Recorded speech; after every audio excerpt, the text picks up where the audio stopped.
I would say that'd be still 1,000 it's still horsepower terrifying. with any of those things, like the common thing with all of our engine builders and everybody we talk to, unmanageable, like literally dangerous. Welcome to another episode of Modify with TrickFactory Customs. If this is your first time watching, my name is Elvis. Tim? Rob. And we started this podcast because we love talking about cars. We are an automotive shop based here in British Columbia, Canada.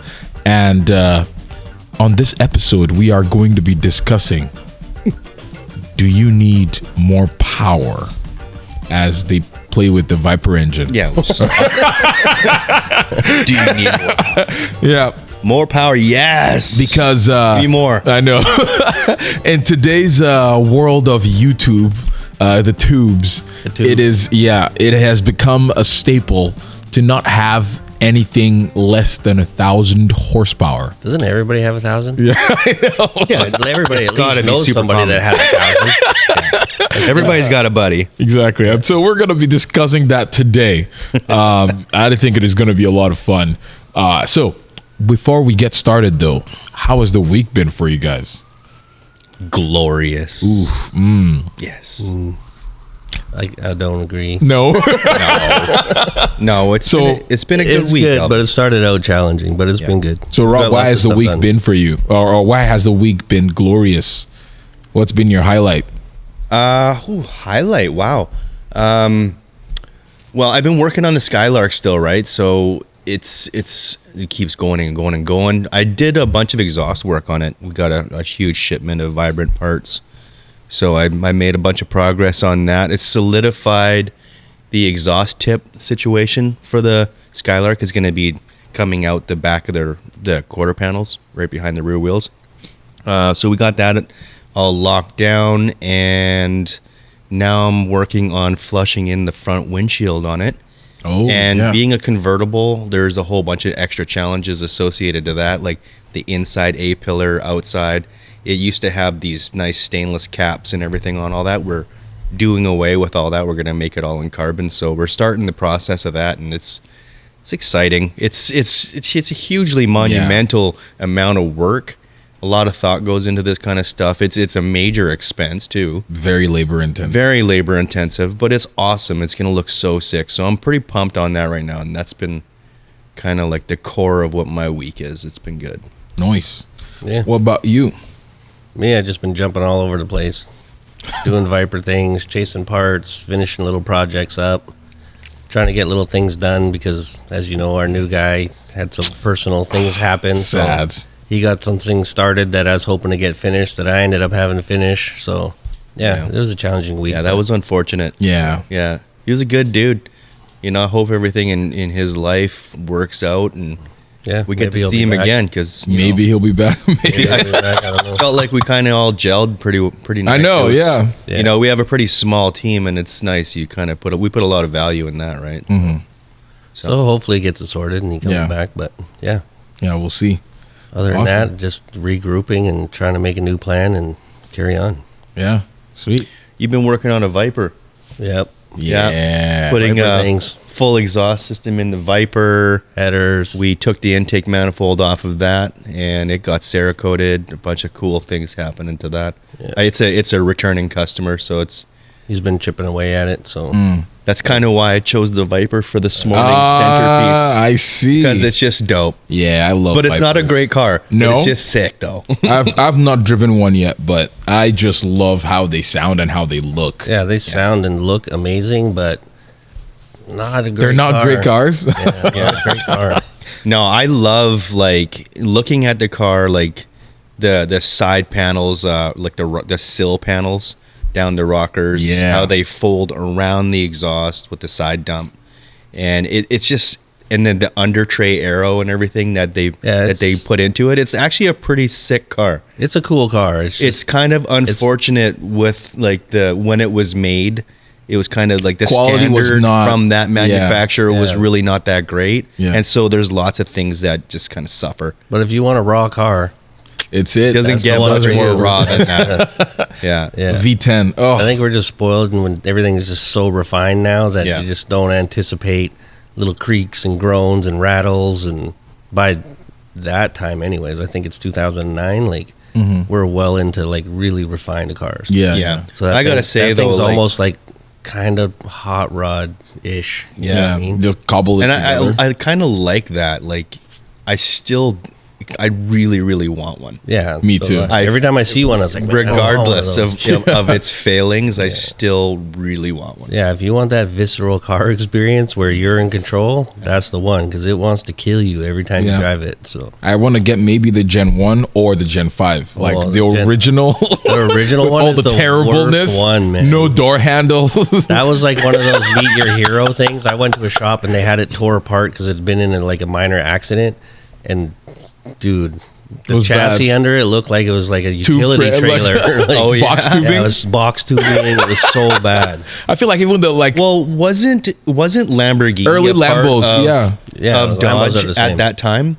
And Lambos were exactly the same. Old Ferraris. Yeah, but they Lambos were had all like the a same. center section and then all the outrigger pieces to hold the fenders and body panels Yeah. on was like 1-inch square tubing. So that was a little disheartening because you expect to see magic under there. Yeah. Nope. And you're like, oh man, this is some old hot rod shit. Yeah. But at least it had a center structure whereas the Viper's just all tube. Even this one's just all steel tube. that's cool though. Like I, put mean, my light on it and went clink, and I was like, oh shit, this is steel chassis? Pretty I cool. anticipated it being aluminum because it's Oh. like big box section, but Yeah.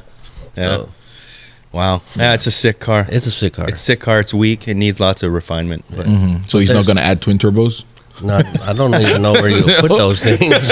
People do them all the time doesn't- though. So this kind of leads into our subject matter of today. But like, doesn't Jaddy has one? Yeah.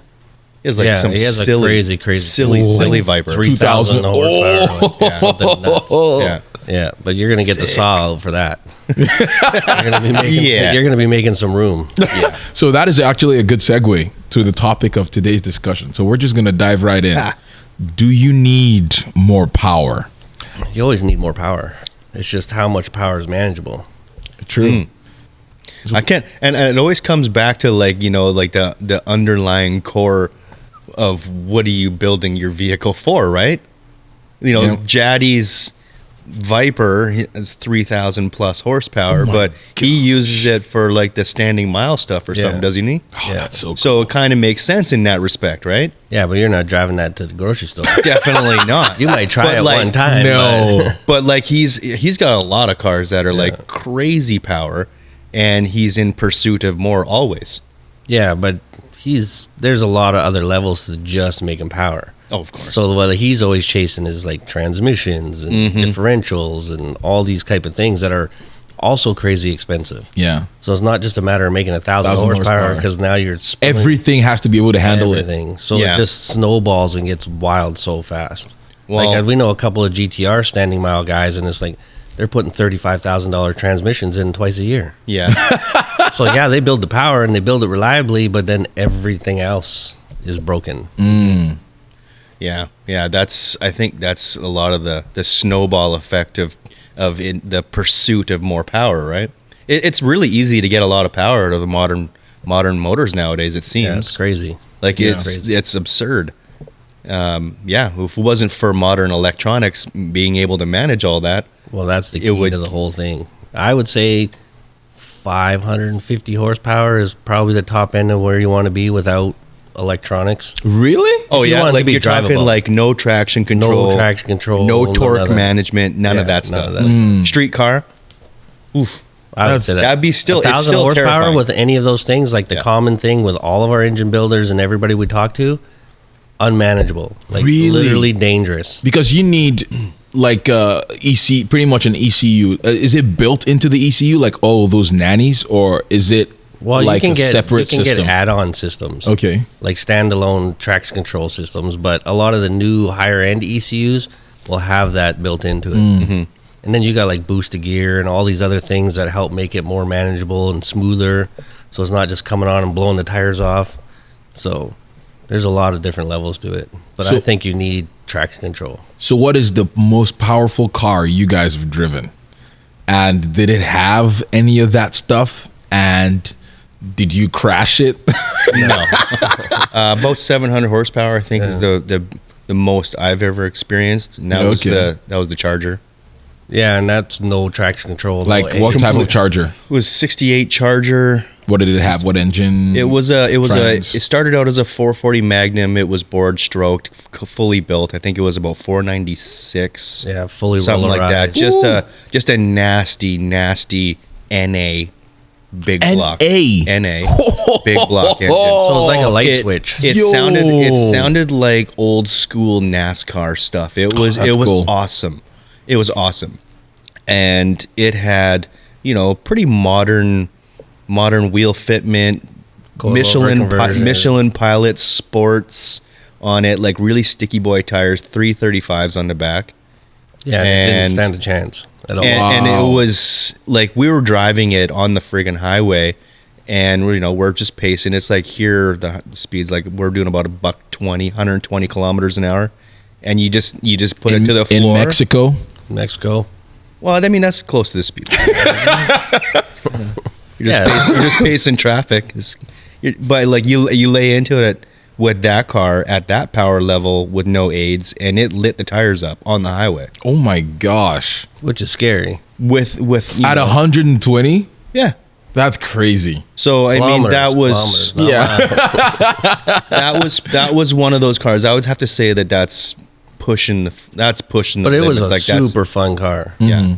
But it was like fun because it felt like it was trying to kill you. Yeah, and it was effortless. Also, like you could just lay into it anytime you wanted. Wow. And being a big old classic muscle car, dimensionally the car is huge. It was pretty heavy, and it was able to handle all of that in a sort of a way that made it less terrifying. Yeah. It's fairly can you imagine that in something? Imagine that in something with a wheelbase or a track width that's significantly smaller, much lighter. And if you had the same amount of power, you would never get traction. You would just not get traction. That's a good point you should mention, which I think we should also dive into, is what you mentioned wheelbases, and what are some factors that play into putting down that power? Suspension geometry, all kinds of things. Tires, where your mass is in the car, like. You talk about Honda Civics. Everyone's 1,000 horsepower. Everybody knows somebody with 1,000 horsepower Honda Civic, and the single biggest thing that you see those guys having problems is getting power to the ground.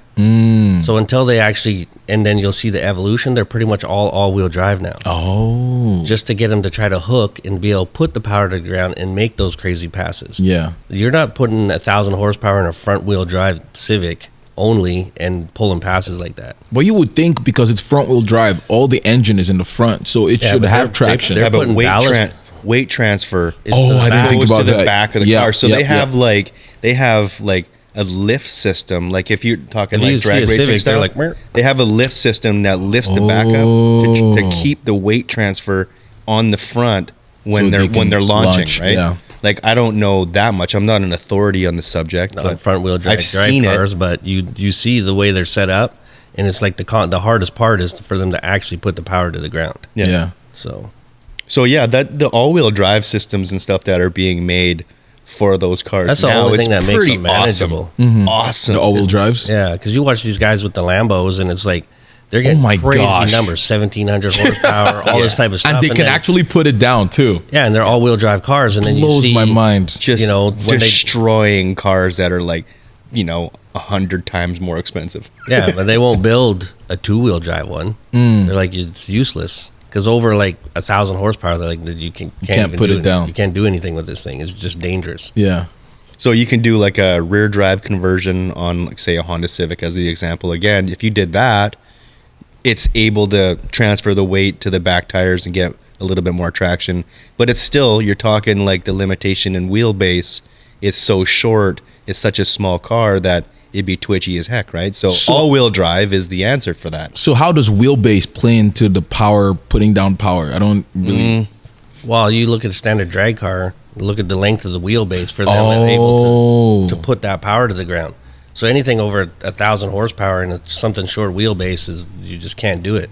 That's why you don't see them 3,000 horsepower because it doesn't make sense. Then the cars progressively get bigger and bigger, well, longer as you get crazier horsepower. Oh, that makes sense. So you never see a stock wheelbase Pro Mod car. They're always extended because they got to try to get this here and then everything back there. But all those pro mod cars and stuff, they're all rear wheel drive. Yeah. So I guess, okay, so the length of the car plays a huge part. Yeah, and then they have to start it's weight manipulating the transfer. It's chassis. just- So then you start to see them move the motor further back into the chassis. I see. That's why it's halfway in the windshield. The nose is long, and then they're trying to get the power over the back and get as much weight to the rear as they can.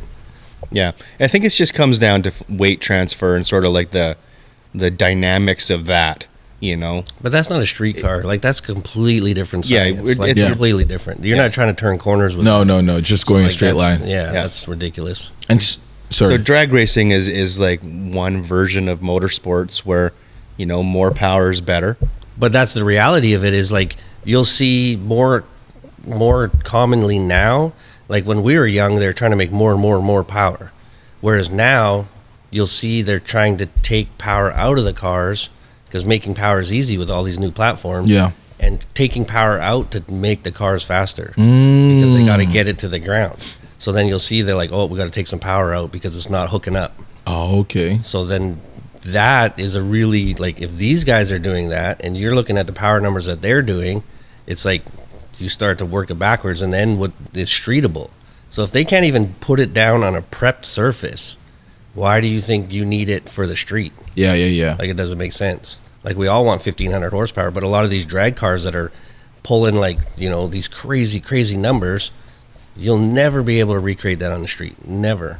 Like, they got slicks, they got prep surfaces, they got all these computer aids, and they're still struggling with it. Prep surface is also a big thing too. Yeah, they'll pull your shoes off. Yeah, literally, like you're. I've seen some of those videos, and it's like you walk on it, and and it's so sticky. Yeah. And I've had the chance to walk on to do some drag races, but when if you step on the floor, like, it is so sticky, you hear it. It's like Yeah. freaking glue. You're not going out there in flip-flops. You No. gotta lace them up for that. Yeah, it'll pull your shoes off. Yeah, Yeah, but that's just one example. I mean, you want lots of power for that. If you can transfer the weight, that's great. Other racing sort of examples, like if you're a circuit track racer, having over 1,000 horsepower is probably not that advantageous. You know, like if you're thinking about like a super lap battle, global time attack, and all that kind of stuff. Oh, those guys, you know, they got huge aero packages, right? Yep. And then with that aero comes a lot of extra drag. You want more power. It's just, you know, you're chasing more power for that. But it's that's one example. Like Pikes Peak is like one version of that as well. Normal circuit track racing cars that are not like overly aero packaged out, you don't want that much power. You're not going to be able even to if put you the look power at down. Most forms of racing, the horsepower numbers are never crazy. yeah. They're always like That's in that so sort of sweet true. spot between like 350 and 700. Yeah. They're never like this exponential crazy numbers. Even 'Cause Formula One cars too. They're Yeah, not. they're They not don't 1,000 horsepower. Yeah. Like those days, like you look back at the sort of the heyday of like Can-Am racing and all that stuff. Those guys had 1,000, 1,200, Yeah. and everybody was dying all the time. Yeah. They literally had to back it up to a point where it made sense. Then they Yeah. had to start using all these other things to try to make cars faster. That really was an awesome time in racing. Yeah, it The was Can-Am series. If anybody doesn't know what that is, you should watch some historic videos of that racing. It's amazing. But that was before a lot of the Safety. driver aids and things of today existed. I would absolutely love to see that come back in today's time. That'd be Well, it doesn't awesome. exist anymore. Well, a lot of No, those, I don't like, think safety- so. I don't really know. I think the closest thing to anything like that now is probably more like, you know, the prototype class in Le Mans, like Okay, like yeah. the endurance racing, Yep.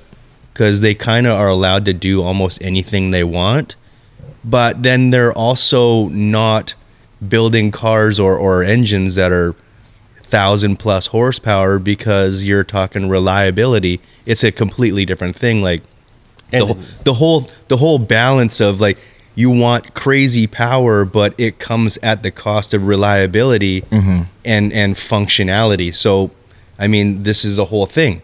Yeah. How much power is too much power? yeah, I don't think you can have too much power, but you have to base it on what you're doing. Yeah. Like if it's your daily driver, No. Like I drove I've driven a lot of fast cars, but I think one car that cemented the whole that power, you don't need that much power to have even fun in general. It was a Project 8 Jaguar.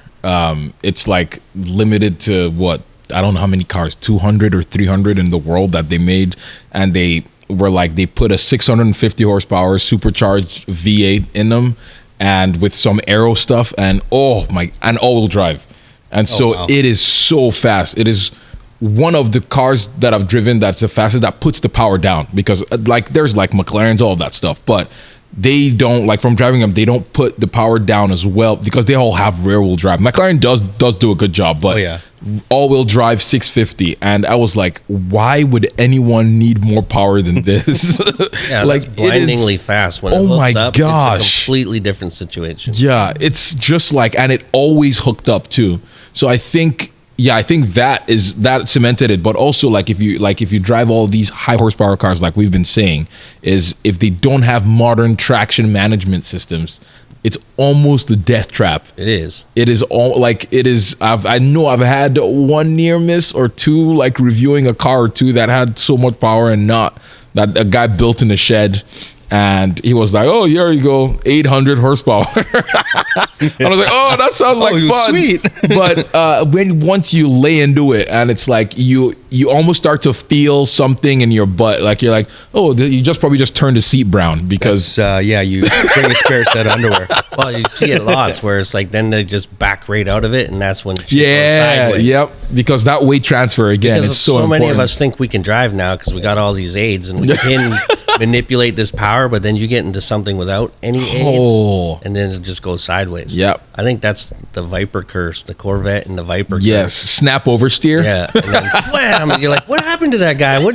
He was doing good, and then all of a sudden he's doing real bad. Like, and it looks so dramatic. It almost looks like they just grab a handful of steering wheel and put it in a pole. Mm-hmm. Yeah, but you know what actually happened? He scared the shit out of himself. And let off completely. And off it went. So yeah, we've been lucky to drive a lot of crazy cars, and like the electronics make it so manageable. Oh yeah. But then you translate that power into a car that's not prepped for it, and like you have no brakes, you have no nothing. Like a lot of these cars that we're talking about that are like, you get to use this crazy power, but you can also stop really quickly. Yeah, that's a big one. 700 horsepower in, I don't know, your average, like, of course, we've been in conversations with these kids, like, oh, I know a guy with a G35 with 600 horsepower. Stock brakes. It's like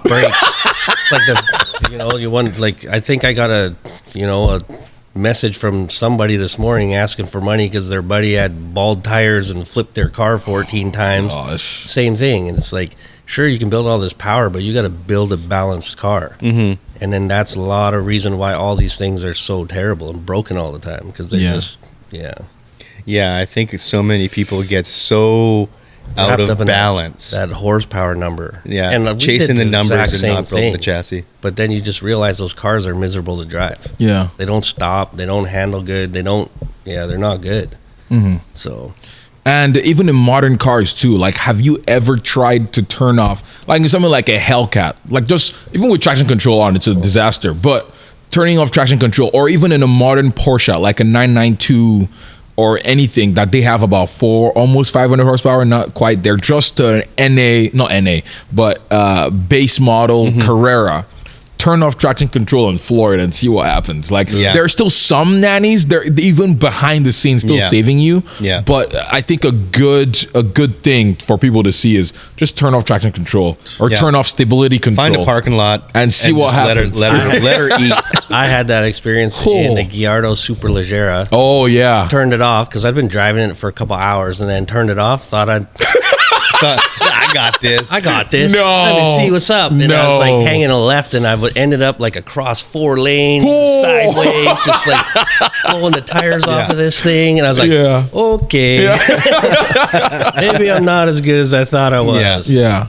I did something similar in my M5, my E60 M5. I thought, like, I'm gonna just turn everything off and see what's up, and it's 507 horsepower, and I did not realize just how effective and how well engineered the electronics package is in that car. I was like, I'm going to turn this stuff off and see what's up in an intersection, and I literally almost did a full donut. I was like, my pants because I didn't expect it to be so awesome. And I got like real tires and everything on my car too.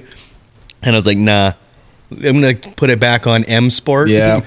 Full M Dynamics mode. I'm After going to your just seats leave it were- right there. yep, It's good. Yep. After your seats were stained Respect. brown. Yeah. Clean that up Code later. brown. Yeah.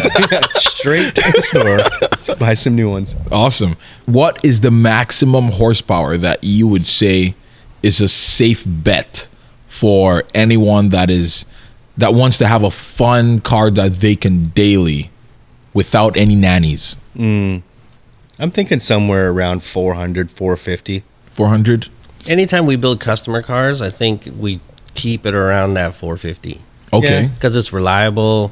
Heat management usually isn't an issue because that's always the problem when you start getting further up there, and then you can manage it with good tires. Yeah. Then it's fun. But once you start getting over like 550 starts getting a little more sketchy. 600, 700, 800, then it becomes, you got to have a decent platform because you put 700 in some normal car, it's going to be terrifying. Yeah. Which is what some people want, like 100% Yeah. go for it, but it's going to be terrifying. It's not going to be fun. Yeah, because who doesn't want to try it at least once in their life? And it's just like, you know what, go for it, do it. But you're going to find that most likely, if it's your first experience with a really high horsepower car, it's going to be parked more often than not because you're going to be too scared to drive it. You have And to you can't psych drive yourself as up. fast. Like that's the thing. You look at like legitimate proper track cars, they're always like 300, yeah, 330, Yep. 350, and then you can drive them fast. Yes. Because you're not, the thing's not shifting and wham, and the ass end comes out on Yeah. you. It's like you can just lay. You can drive it 10/10ths. Yeah, you can. It's fun. It's because you can stay in it. Whereas like these other ones, they're just too much power manipulation, and they're not fast. They're not fast on a track. Yeah. So I think it comes down to like experience of the driver too. Like obviously driver experience is worth a lot. If you have the experience to be able to manipulate the throttle and you can handle that, get as much power as you want That's to a go big for one, it. yeah. But like, that's cool. I think Yeah. the progression. Not many generally- people have that kind of level of experience. No, because if you're not taking it to the track and like knowing what Right. that amount of power feels like Right. on, I don't know, a few weekends a year, I think, and all of that, and actually getting used to the car, then Yeah, I think for us, we came up at a time where like the horsepower growth was pretty linear, but now it's not. No. Like you can buy a Civic. This is for the Civic guys. I feel like you're always picking on Civics. Come on, man. That's where you start. It's where everybody starts. But I mean, now you can take a Civic, which is 40 horsepower. I'm sure someone's going to quote me out of the box, and you can build it pretty easily, or you can do a K swap and get 700 horsepower out of it. So that's a exponential jump. Like you're going from reliable daily commuter car to like death trap, like a missile. And they are fast, and you can make crazy horsepower. So it's like there's no real. You're not learning as you go. No. Because it's like the jump, and you see the comments. It's like, nope, I can just put this on and I'll make this. Yeah. That's massive. You're not prepared for that. Like there's just no way. So it's like, I think now it's even worse because you can make crazy power, and you see these things upside down all over the place. Yes. Because they haven't built a complete car. Whereas we didn't get these 100, 200, 300 horsepower jumps.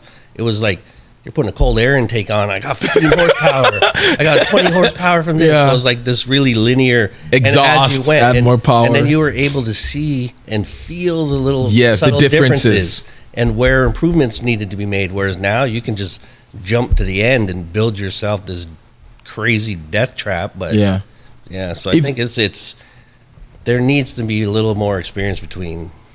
Yeah, it's almost like if you think about it in context of something like Gran Turismo, the game. Okay. You have like tiers of licensing that you go through, and you start with like the slowest car, and you go through these tiers and you learn these basics, and you just progressively get to more and faster and faster and faster cars.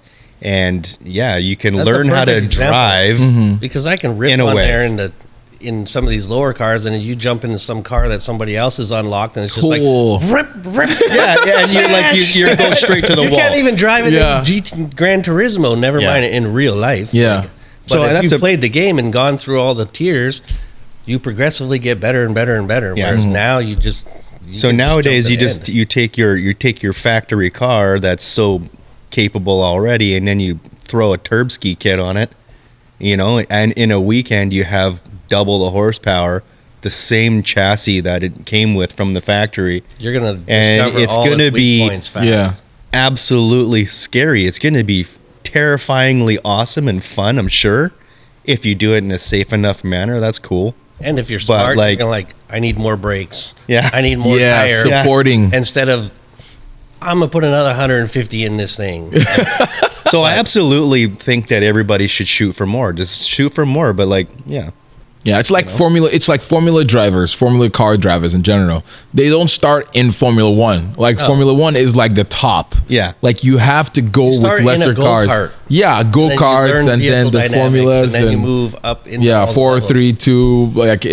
And so imagine It if would they be fun to watch someone just get into a Formula One car and just be like, okay. See what you can do. Yeah. So I think in real life, I'm people probably hate me for saying this, but I think there should be tiered licensing in real I life. was literally about to exactly say that.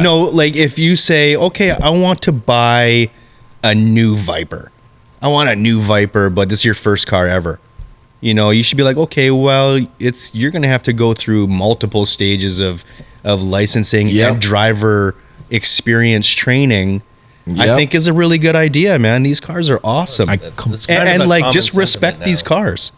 Like now there's you listen to Matt Farah and all those guys that spend a lot of time with these cars and have done all of them. They're all kind of on a common thread. Yeah. Of what? Tiered Yeah. licensing? Yeah, because especially where we live in Vancouver, and I think we probably have, short of maybe Miami or LA, the highest concentration of supercars in the entire world. Yep. There's an immense amount of wealth here. And it's we can drive by one of these insurance lots and there's always a front row of smashed up supercars. Yeah. And they got N's on them because we had graduated licensing here. So it's an N is one step above a learner's. Yeah. And you can go buy a supercar? That's crazy.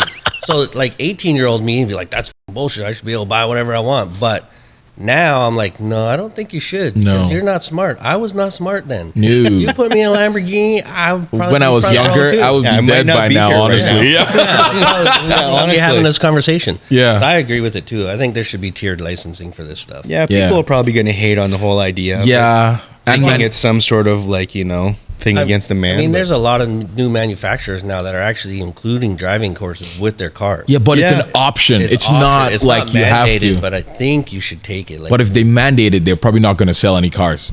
Because people don't like to be told what to do. They're like, oh, how can you it's tell true. me? well, it's because true. everybody thinks they're good. Yeah. And then Yeah. it takes something like that or a bad experience to show you that you're not good. Yeah.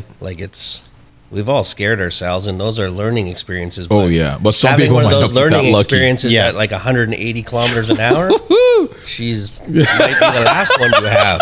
right, and the likelihood of those, potentially a tragic situation nowadays is pretty freaking high, man. With these, yeah. with these huge jumps in power, it's too easy. It's too easy To just you go know? out there and just buy 1,000 horse.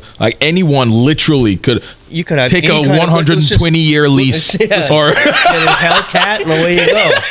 Nowadays, you could have a basic LS powered anything. Coming back to LS again, but and you go on eBay and buy a turbo kit that's made offshore. It's super cheap. You and your buddies have a couple of drinks, put it on there in a weekend, and you have something that will shred the tires. Yep. But It's- if you look at the progression now, it's all of our customers are going, the ones that have money and experience are going the other way. What other way? They're getting classic 911s and things like this that aren't overly powered. Yeah, they're You just can get that same visceral experience that from everybody something talks that's not about, as but you're doing 60 Yeah, miles yeah, an yeah, hour yeah. instead of 160 miles an hour. and you can use all the power Yeah. pretty much all the time. Yeah, it just kind of comes back to that podcast we did quite a while back about the classic cars, and it's that's kind of the big core point of why that's so great. yeah, you know, you the can go classic rip and car. not feel like it's going to end your life. Yeah. The classic cars are so wonderful because they don't have all those aids and all that stuff, and it was a more balanced package. And a lot of times they don't have that much power. Exactly. And usually they have very little power. Yeah. Like Yeah. you look at a lot of- 250, 75. Yeah. you look at a lot of early Ferraris and Porsches and stuff. 300s. They're like 180, Yeah. 200. Yeah. Like they weren't trying to make crazy horsepower because they're trying to make the platform as fast as it could be. And As as good soon as you it could be. overpower it, then it's no good anymore.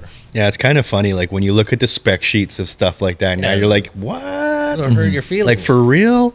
Like this guy over here, he's got an L on the back of his car, and his car makes 4 times more power. Yeah. Yeah. It'll like leave you at the light, standing still, like you're not even there. Yeah, it is kind of scary to think literally an 18-year-old could go buy a 707 horsepower from the factory Oh yeah. car and drive it Well, on the public in roads. our era, it was all sport bikes because Oh, every sport okay. bike could do 200 miles an hour, and it got to the point where they were going to ban them because too many people were dying. Yeah. Because literally, an 18-year-old kid could buy a missile, Oh my gosh. and now it's like the false sense of like your tractions is only good as your weather conditions Yep. potentially. So like we fixed supercars and we know what happens. So you get a guy out in a car that's 707 horsepower and he's got all-wheel drive and he's got 335s on a hot day and he gets this perception of what he thinks his abilities are, and then he's trying to recreate that on a rainy day,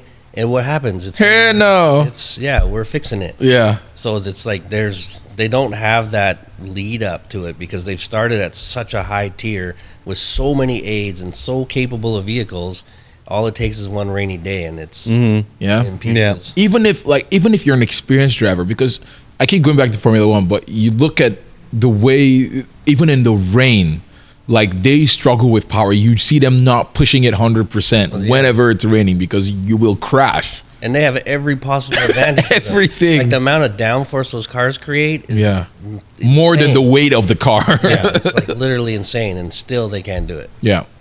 But it's like wintertime here, same thing. Yeah. It's like everyone has 4-wheel drive, and they drive like they have 4-wheel drive, but they forget they don't have 4-wheel drive brakes. Yeah, true.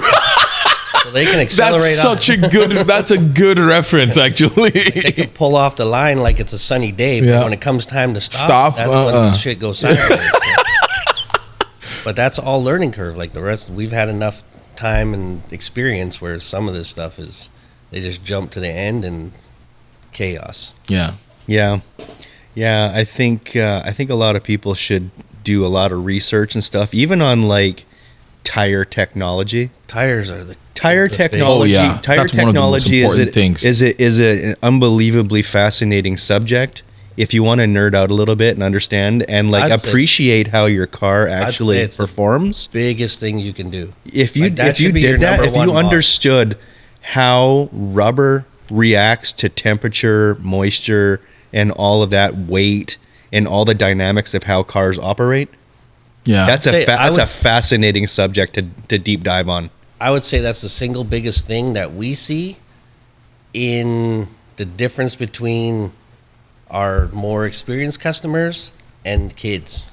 That is The so type true. of tires Like that how they, many cars that would they come have. in here that are like Yeah. low level, like performance sedans, and they got cheap. Yeah. cheapest tires they could find on Yeah. it, and then I'll get another customer in that will like, hey, I just bought this car, and it's like right away, like the tires could be 90%. Yes. And they'll be like, take these off and get me new tires. Yeah. Yeah. Like I want proper tires. And then every single one of our customers, like even within the top end brands, the differentiation between say a $300 tire and a $400 tire is like they comment every single time. Like, man, these tires are amazing. They're so quiet and so good, but they tend to wear out faster. So it's more of an expense. And then you'll see younger guys that are like, man, I'm going through tires like crazy. Give me the whatever, Yeah. the off-brand. Yeah. They eBay. Look, Yeah, it give me looks like what something they're with supposed crazy to. tread line. Yeah. And then you're making your car even worse again. But Come Forcers. yeah. Come Forcer tires. There's so many. That but, is an like, actual name, by the way. Yeah. So if you want, Horrible. if you want more power, buy better tires. Yes. And I know this firsthand because when I had my 370Z, it has about 330, 350 horsepower. So that's like, I think that's also that's a really good car, a really good like powertrain, all of that. But an important thing that I didn't factor in at the time was tires. Because I was younger, I was in college. I was like, I'm a broke college kid. I don't really have. I spent all my money on this car. I'm not gonna buy good tires. Any tire is good enough. And then I was using it, but then I went to a track day, and I was like, oh my gosh, this car is almost undrivable because like everything, like entry, exit, the traction, like everything was just, and I was like, wait, why is this car so terrible? Yeah, I thought the thing was supposed to be good. Yeah, I know. And I was like, what is this? And then a friend of mine had another Z, and then I drove that one with, I think it had, maybe Michelin Pilot tires on it. Yeah. Pilot Sports. Oh Pilot my Sports gosh. are like a really good baseline. And Yeah. it Because was, you can get the, Cup Sports, but they're too expensive. yeah, it was regular night and I was like, oh my gosh, Yeah. this is insane. Like, even though tires cost a lot, like good tires cost a lot, think about this, like that is the only thing but separating you and the road. Like that is the only thing separating your car and the road. And it's the very last line of what's connecting your power to the road. Yep. So all these crazy ceramic brakes, all this stuff are only as good as your Tires. Yeah. So true. So deep dive on tire technology, everybody. Yeah. It's awesome to know about. 'Cause I mean, having- even just braking distance alone is a big Oh, part. yeah. Yeah, so I mean, having crazy power and not being able to make it stick is that's Yeah, even the new 911s, like I listen to Spike's car radio, and they have Spike has a bunch of cars, a bunch of 911s, but they were saying just how important even the tires that came on the Porsches versus the ones that they switched to. I don't remember what brands, but they were saying even at that level, when the Porsches come with a good tire, but they had to switch the tires that it came on because the tires were not very good. yeah. And they said we're commenting just how dramatic it was. Yeah. Because they just immediately made the car like 10 times better. I think it's like Pirellis versus Michelin's really or likes something. Pirellis. I don't remember. Yeah. Well, I Pirelli's mean, track tires are great, but their street tires are not. I don't think they're great. So a lot of guys. I haven't away to had good Michelin's. experience with the I haven't Pirellis had good on experience the with Pirellis. streets. yeah. Yeah. But I'd like, say on the street, Pirellis so far for us have been the absolute worst. yeah, But for a long time, they had very specific sizing. So they kind of had a few of the in-between sizes, so you're stuck using them. But there seem to be very delicate tires. Yeah. Like if you get one that's, you don't even get, if you get a low tire, you don't even get opportunity to put air in it before the tire is destroyed. Yeah. Like I've just never had luck with them. Yeah. Awesome. Anything else before we wrap this one up? Get good tires. Yeah. yeah. If you want more power, get good tires. Learn how to make it stick. Because just blowing the tires off and running around claiming a number of whatever, if it doesn't stick to the road, you're wasting your time. Very true. You see it in the Hoonigan races all the time. Like they're like, oh, this car has 1,000 horsepower, but whenever they do this versus that, and it's sometimes a lower horsepower car wins because it can stick and stick the entire way That's through. actually a really good resource. Yeah. Because that calls out a lot of those big, goofy, high horsepower number cars. I shouldn't say goofy, but you know what I mean? It's a learning experience, I'm sure. Because why waste money if you're not making use of it? Yeah. I would have to say that if you're going to chase big numbers, make sure you invest in a good, traction control and torque management system to be able to even drive it. I don't know if a lot of people know what torque management really is, but if you don't, you should research it. It's amazing. And you could take any crazy horsepower torque producing monster engine and basically set it to whatever kind of level that works really well for you, and it won't make more than that, and it makes it so that you can actually drive these things. So go ahead, chase huge numbers, do it. If your budget and everything about your position in life makes that happen, do it. Yeah. The best part of the whole Hoonigan thing is the in-car cameras.